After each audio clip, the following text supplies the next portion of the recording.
Sur Luc 1, 39-45, la visitation. Dans ce passage de l'Évangile selon Luc, Marie, enceinte de Jésus, rend visite à sa cousine Élisabeth, enceinte de Jean-Baptiste. Cette rencontre est empreinte de joie, d'humilité et de reconnaissance des œuvres de Dieu. Texte biblique. Texte biblique. En ces jours-là, Marie se mit en route rapidement vers une ville de la région montagneuse de Judée. Elle entra dans la maison de Zacharie et salua Élisabeth. Dès qu'Élisabeth entendit la salutation de Marie, l'enfant tressaillit en elle. Alors Élisabeth fut remplie de l'Esprit Saint et s'écria d'une voix forte: « Tu es bénie entre toutes les femmes, et le fruit de tes entrailles est béni. D'où m'est-il donné que la mère de mon Seigneur vienne jusqu'à moi? Car, lorsque tes paroles de salutation sont parvenues à mes oreilles, l'enfant a tressailli d'allégresse en moi. Heureuse celle qui a cru à l'accomplissement des paroles qui lui furent dites de la part du Seigneur. » L'élan de Marie. Marie, malgré sa propre situation extraordinaire, choisit de servir en se rendant auprès d'Élisabeth.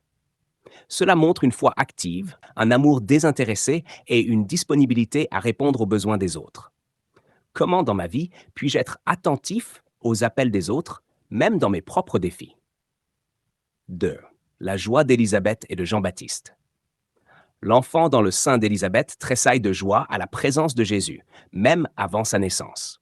Cette réaction instinctive montre la puissance de la présence du Christ, même invisible. Comment puis-je reconnaître et accueillir la présence de Jésus dans les petits moments de ma vie?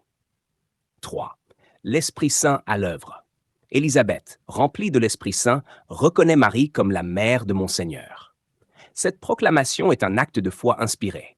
Elle voit au-delà des apparences. Ai-je cette capacité de voir Dieu à l'œuvre dans les situations ordinaires ou inattendues? 4. La béatitude de la foi. Élisabeth loue Marie pour sa foi en l'accomplissement des promesses de Dieu. Cette confiance de Marie est un modèle pour tous les croyants. Ai-je cette confiance dans les promesses de Dieu, même lorsque les circonstances semblent incertaines? Prière. Seigneur, aide-moi à reconnaître ta présence dans ma vie quotidienne.